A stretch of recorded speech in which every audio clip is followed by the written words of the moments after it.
Bless up, it's your boy Change Agent Cooper. Like this channel, subscribe to this channel, click the bell for notifications. I got a lot to say and I'm going to say it. Got a lot of experience, strength, and hope, and I'm going to share it. For me not to would be blasphemy.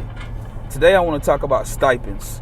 As I'm on the highway headed down to Hickory, North Carolina, I'm always thinking, like when I'm in the vehicle, I do a lot of thinking, I do a lot of praying, I do a lot of reflecting, reminiscing, praise and worship. But I do a lot of thinking, you know what I'm saying? And I was just thinking about stipends because like a couple of grant applications that have went in over the past couple of years that I've touched, I've always had to let people know they needed to include stipends. So let me say equity over everything. Shout out to my sister Aisha Adams, equity over everything. Lenore Ryan's equity institute that they have. If you are looking to get connected with some resources like that, holler at Lenore Ryan, see what they got available. There's other trainings that you can do. I'm pretty sure there's a catalog of it nationwide because equity is trending. And I like to talk about like concrete examples of what addressing inequities look like. Can I get a amen? And when I think of, well, hush, do you see my daughters in the background? They shall. But when I think about why the stipends, what do stipends have to do with equity? So when I was working at the community college, I learned a lot about other resources outside of curriculum. For a while, the only thing I knew about was curriculum. Like I knew about the 2-year program, transfer program, and things of that nature. But the longer I stayed at the college and the more familiar I got with the workforce development side of things, I was like blown away. Even I can remember times when I was thinking back like, dang, I wish I would have knew about this stuff when I was in school. You know what I'm saying? I just didn't know, lack of knowledge, lack of exposure. I mean, to be honest, but anyway, while I was working at the community college in the workforce development space, I started to do my due diligence with studying, to see what was in those catalogs about short-term trainers. And I started to see how employers were connected to the college, how they made donations and how they sent people to those classes even, and recruited people from those classes.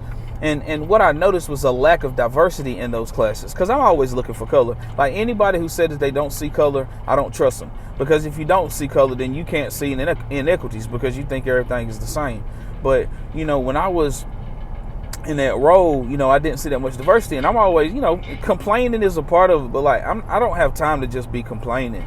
Like I'm about action, change agent. You dig what I'm saying? Like action. And so in my mind, I was thinking like, dang, so for me to diversify these classes, for one, I need to raise awareness about, the opportunities, and also I need to connect with employers to make sure like the employers are really about it, as Master P used to say, make them say, But after I did my due diligence with checking into that, what I learned was that these trainings, some of them was customized training specifically for employers. And then other ones were trainings that employers would pick and choose from.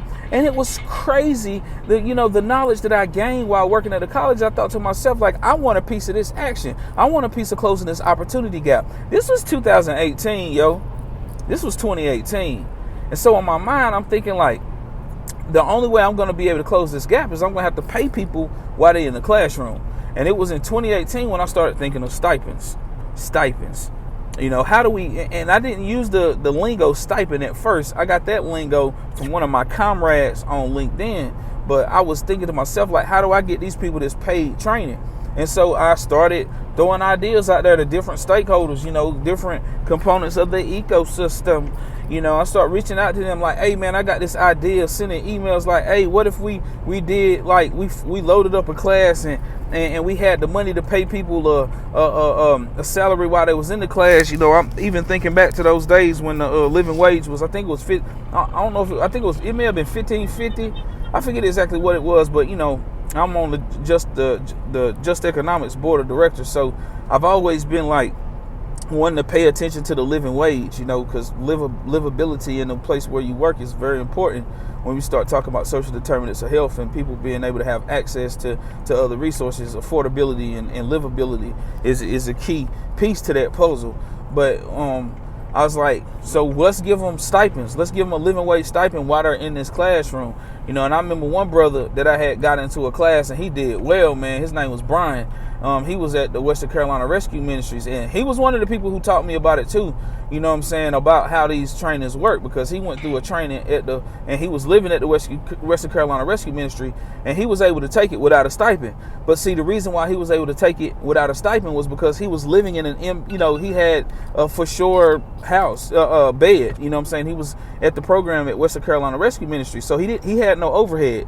They fed him, they got a bed for him. All he had to do was go to school, come back, be in at a certain time, go to meetings, church, stuff like that. But he could afford to do a class without a stipend. But when you look at the person, the adults, the able-bodied adults, especially the able-bodied adult without dependents, these people have to work. And so, I couldn't even use his example, but I can say that his example is what led me to understanding the power and the impact of those trainings. Because when he finished that training, he went and got a job at Thermo Fisher. You feel me? And he made good money at Thermo Fisher, a lot of opportunities at Thermo Fisher. As a matter of fact, he's the reason I had that connect at the time with Thermo Fisher. And if you're from Thermo Fisher and you're watching this, I am looking to reconnect with you now that I'm in my new role. I'm not just working with formerly incarcerated people anymore. I'm working with opportunity youth who are 16 to 24 who are not working or going to school. And I'm also working with marginalized communities who are underemployed, and underemployed means working and not making a living wage. So please, let's reconnect and see how we can pipeline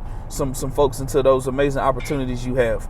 But about the stipends are important because, that's the way we level the playing field. And a lot of people, they talk about inequities. Okay, we can talk about inequities, but we can't talk about addressing inequities unless we're talking about addressing it with investments. The only way to address an inequity is to address it with an investment.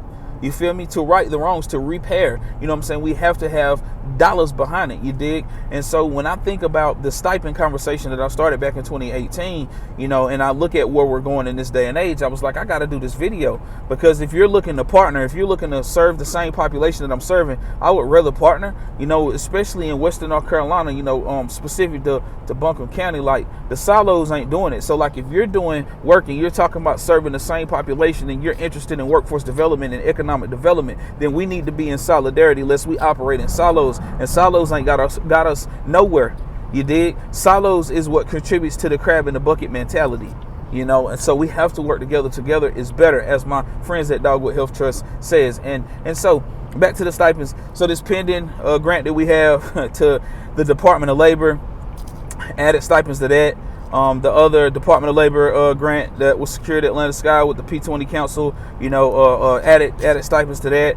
The Accelerate Buncombe project, they got funded by ARPA dollars. Shout out to Buncombe County. I told them we had to have stipends, and we have stipends for that. And you're gonna hear me talking more and more about Accelerate Buncombe over 2023, because we have stipends available for people who are taking CNA, phlebotomy, and the different trainings that are available in the continuing education and workforce development of the advanced manufacturing department of that. So folks can get a living wage stipend. $17.70 is what it is now. You already know, just economics, baby. And so that's how we rocking and rolling with that. But I'm going to continue to talk about stipends as we're talking about addressing inequities, especially when I'm trying to get these students up out of Asheville High, the ones that are not going to a 4-year college. It's gonna be such a beautiful thing when I meet with them, and I come alongside them to go to AB Tech so they can learn more about the opportunities. And then I tell them, while you're working on this training, you're gonna be getting $17.70 an hour, and you have your own laptop. You can do it from your laptop at your crib, bruh. I recommend that you go to the library though, bruh, and work on your stuff. You dig? That's how I'm rocking with them. But I can at least tell them it's earn while you learn. And that's how we close the opportunity gap. That's how we going to diversify the advanced manufacturing workforce. That's how we going to level the playing field. That's how we going to operationalize equity. That part. Not just talking, but practical. Tangible tactics. Capital T, tangible tactics. And so stipends, that is a way to go, a way to flow. If you're watching this video and something makes sense, you want to learn more, you want to get involved, holla at your boy. Change Agent Cooper is my name, and operationalizing equity is my game, especially as it relates to the underdog. And remember this, I'll say this and I'll shut up. You got to remember, fighting inequities and fighting for equity or fighting against inequities, addressing inequities, is simply fighting for the underdog. Don't let people water down lingo. Don't let them water down the lingo because it's trending and it's sexy and people are using it everywhere for grants and stuff like that. Don't let it go over your head. Just know fighting for equity is simply fighting for the underdog. And in your respective areas, you know who your underdogs are. Whether it's formerly incarcerated, whether it's single parents, whether it's veterans, whether it's people with disabilities, whether it's people who English as a second language, whatever it is in your respective territory, region, just know, man, fighting for the underdog is fighting for equity. My name is Change Agent Cooper. I'm not the answer, but I'm for damn sure the alternative.